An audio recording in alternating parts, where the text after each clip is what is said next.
પ્રભુ ઈસુની જય મિત્રો. જો તમે આધ્યાત્મિક લડાઈ લડી રહ્યા છો તો હું તમને જણાવવા માગું છું કે પ્રભુ ઈસુ તમને વિજય પ્રાપ્ત કરાવશે. સૌથી વધારે તમારે પ્રભુ ઈસુ સાથે પ્રાર્થના કરીને સમય વિતાવવાની જરૂર છે. તમે આધ્યાત્મિક લડાઈ ઉપર પ્રભુ ઈસુના પવિત્ર અને સત્ય વચનથી વિજય પ્રાપ્ત કરી શકો છો. તો ચાલો આપણે તેમના વચન જાણીએ.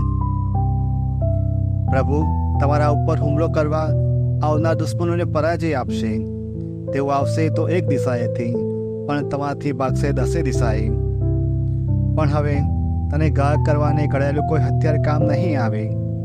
તારી સામેના એક આરોપોને તું ખોટો પાડીશ. આ મારા સેવકોને મળનાર હિસ્સો છે. હું તેમને વિજય અપાવીશ. આ પ્રભુના વચન છે.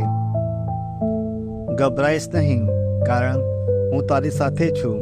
બેબાકડો થઈશ નહીં. હું તારો ઈશ્વર છું. હું તને બળ આપીશ, તને મદદ કરીશ. હું મારા વિજયવંત જમણા બાહુ વડે તને ટેકો આપીશ. ત્યારે તેણે મને કહ્યું, જરુબ્બાબેલ માટે પ્રભુનો સંદેશ એવો છે કે લશ્કરી બળથી કે તારી પોતાની શક્તિથી નહીં, પણ મારા તરફથી મળતી શક્તિને કારણે તું વિજયવંત થશે. 1000 લોકો ઢળી પડતા હોય છો ને તું ચોપાશે.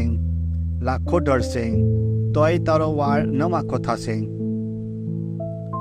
હું તમને ખાતરીથી કહું છું કે જેની તમે પૃથ્વી ઉપર બંદી કરશો તેની ઈશ્વર તરફથી પણ બંદી કરવામાં આવશે, અને જેની તમે પૃથ્વી ઉપર છૂટ આપશો તેની ઈશ્વર તરફથી પણ છૂટ આપવામાં આવશે. એટલે તમે ઈશ્વરની આધીન રહો, શૈતાનનો સામનો કરો, એટલે તે તમારાથી ભાગી જશે.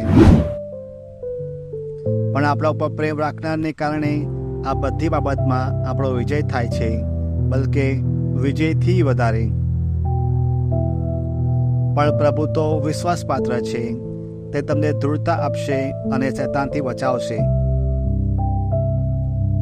વત્સ્યો, તમે તો ઈશ્વરના છો, અને તમે એ જૂઠા પૈગંબરોનો પરાજય કર્યો છે, કારણ તમારામાંનો આત્મા સંસારીઓમાંના આત્મા કરતાં મોટો છે. તમે પરમેશ્વરના આપેલા શસ્ત્રાસ્ત્રો પૂરેપૂરા સજી લો, જેથી શૈતાનના દાવપેચ સમય ટક્કર ઝીલી શકો.